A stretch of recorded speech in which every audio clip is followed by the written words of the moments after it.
अरे कमी वापर पण अस्सल वापर. MDH काश्मीरी लाल मिरची पावडर. MDH.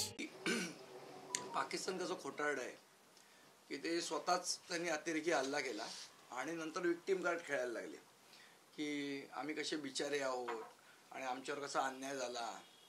तर जसा तो खोटा प्रोपगंडा पाकिस्तान करतंय आणि विक्टिम कार्ड खेळतंय, मला वाटतं त्याच पद्धतीने संजय राऊतांचं विक्टिम कार्ड खेळणं चालू आहे.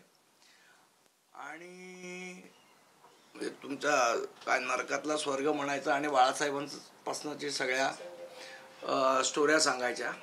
मला वाटतं काय स्वातंत्र्य सैनिक म्हणून ते जेलमध्ये गेले नव्हते ना, आर्थिक घोटाळ्याच्या आरोपाखाली गेलेले होते.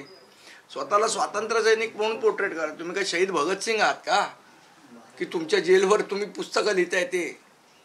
आणि लिहायचंच होतं तर तो घोटाळा कसा केला हे लिहिलं असतं तर जास्ती लोकांना कळलं असतं की कशासाठी गेलेलं आतमध्ये ते. त्या घोटाळ्याबद्दल ज्याचा आरोप ठेवून त्यांना ठेवलं त्याचं एक्सप्लेनेशन त्या पुस्तकात नाही. तो जर चुकीचं तुमचं म्हणणं की चुकीच्या आरोपाखाली मला आतमध्ये नेलं तर तो चुकीचे आरोप कसे होते त्याच्या संदर्भातलं एक्सप्लेनेशन असायला हवं होतं ना पुस्तकात. मग ते एक्सप्लेनेशन का नाही? मला असं वाटतं ही विक्टिम कार्ड खेळायची सवय ही उबाटा पक्षाला आहे आणि तीच परंपरा संजय राऊत पुढे नेत आहेत. असं म्हटलं जातं की त्यामध्ये नरेंद्र मोदी आणि अमित शहा हे टीकेचे धनी ठरणार आहेत किंवा त्या अनुषंगाने त्या अहो मला सांगा, तुम्ही आरोपाखाली कुठल्या गेलेलात?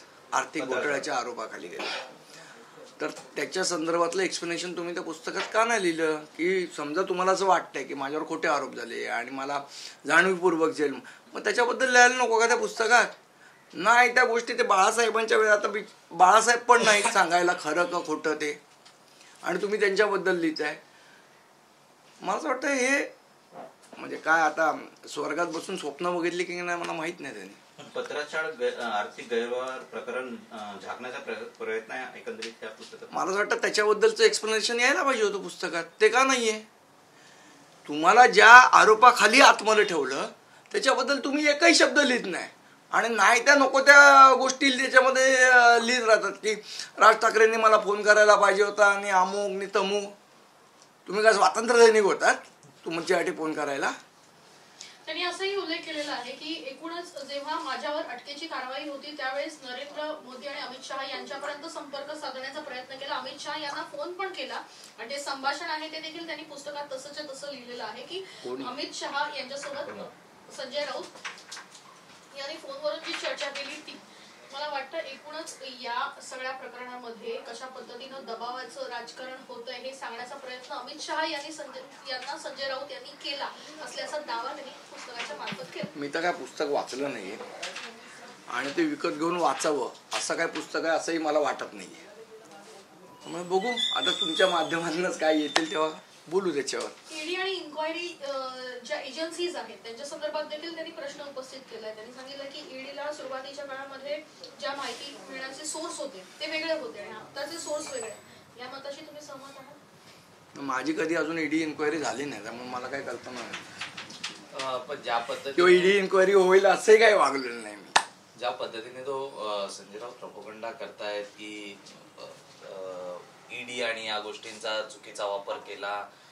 मी तुम्हाला तेच म्हटलं ना, तुमचं म्हणणं आहे खोटे आरोप केले, तुम्हाला खोट्या आरोपाखाली आतमध्ये ठेवलं तर तुम्ही त्याच्याबद्दल तर लिहायला पाहिजे होतं पुस्तकामध्ये की कसे आरोप खोटे होते, कसं चुकीचं ते वागले किंवा काय चुकीचं त्यांनी केलं.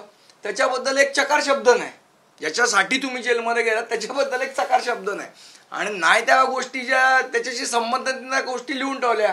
काय तर म्हणे राजसाहेब ठाकरेंनी फोन करायला पाहिजे होता, आमची जुनी मैत्री. ही कुठली जबरदस्तीची वन साइडेड मैत्री? ते तर म्हणत नाहीत की माझे मित्र आहेत संजय राऊत. हेच आपले रोज बोलतात की ते माझे मित्र आहेत, ते माझे मित्र आहेत म्हणून. मान न मान माहीत आहे मेहमान सारखं झालं ते. बरं तुम्हाला असं वाटतं की लोकांनी तुम्हाला सहानुभूती द्यायला पाहिजे होती. जेव्हा उद्धव ठाकरे मुख्यमंत्री होते तेव्हा 16,000 केसेस आमच्या महाराष्ट्र सैनिकांवर टाकल्या, तेव्हा तुम्हाला वाटलं नाही का? तेव्हा लाज नाही वाटली संजय राऊत ना की आपण खोट्या केसेस टाकतोय लोकांवर? ते माझ्या घरी रात्री 1-1 वाजता पोलीस पाठवले. माझ्या 9 वर्षाच्या लहान मुलाला सिनियर बिया प्रश्न विचार तुझे बाबा कुठे आहेत, तेव्हा लाज नाही वाटली तुम्हाला? मग दुसऱ्याची कुटुंब नसतं, तुमचं कुटुंब असतं का? संदीपजी, आज प्रतिसभागृहाची दुसरी इनिंग आहे एकंदरीत, किंवा दुसरं प्रतिसभागृह भरतंय, काय भावना आहे? नाही, अतिशय मागच्या सभागृहात आपण सगळेजण उपस्थित होतात. अतिशय उत्कृष्ट असा प्रतिसाद आम्हाला मिळाला त्या सभागृहामध्ये आणि लोकांनी त्यांचं म्हणणं अत्यंत पोटतिडकीने तिथे मांडलं. भले राजकीय पक्ष आले नाहीत, पण तरी लोक सहभागी झाले, हे आमच्या दृष्टीने सर्वात जास्ती महत्त्वाचं होतं. शेवट राजकारण विरहित आपण काम करूया म्हणतो, पण कसं राजकारण करतात ते लोकांनी दाखवलं. ठीक आहे, माझं काय म्हणणं नाही, लोकशाहीमध्ये प्रत्येकाला अधिकार आहे. पण यावेळेलाही आजचं जे सभागृह आहे त्याच्यामध्ये 2 महत्त्वाचे विषय आम्ही घेतलेत. एक आहे पाणी आणि एक आहे फेरीवाला धोरण. या 2 महत्त्वाच्या विषयांवर आजच्या सभागृहामध्ये चर्चा होईल. आणि मला सांगायला अत्यंत आनंद वाटतो की यावेळचं महापौर पद हे अतिशय ज्येष्ठ पत्रकार तुळशीदास भोईटे यांच्या महापौरच्या अध्यक्षतेखाली आजचं हे सभागृह पार पडणार आहे. पण या सभागृहासाठी तुम्ही कोणाला इन्व्हाइट केलंय का? कारण आम्ही केलेलं पहिल्या सभागृहाला केलेलं, त्याच्यानंतर त्यांचा काय प्रतिसाद बघता परत त्यांना इन्व्हाइट करावं असं आम्हाला वाटलं नाही. संदीपजी, मागच्या काही घटनांमध्ये विशेषतः पण मला एक आवर्जून नमूद करावंसं वाटतं की रईस शेख यांनी असमर्थता दर्शवलेली. त्यांनी मला पत्र लिहिलं आणि त्यांनी मला सांगितलं की मला जमत नाहीये, पण माझ्या शुभेच्छा आहेत, हे मला आवर्जून इथे नमूद करावंसं वाटतं. संदीपजी, मागच्या काही घटनांमध्ये विशेषतः शिवसेनेचे नेते तुम्हाला भेटायला येतात, राज ठाकरेंना भेटायला येतात. पडद्यामागं काही घडतंय का आगामी स्थानिक स्वराज्य संस्थांच्या निवडणुकीच्या पार्श्वभूमीवर? मला वाटतं पडदा उघडल्यावर कळेल पडद्यामागे काय आहे की नाही ते. पण संजय राऊतच म्हणतात की पत्रकारांना जे वाटतं तसं काही नाहीये, नेते मंडळी बाईट देतात तसं काही नाही, तर पडद्यामागे वेगळी पटकथा लिहिली जात आहे. मी तुम्हाला म्हटलं ना, नरकातल्या स्वर्गात बसून स्वप्न बघायची सवय झाली आहे त्यांना जी स्वप्न बघायची ती बघायला त्यांना पूर्ण अधिकार आहे.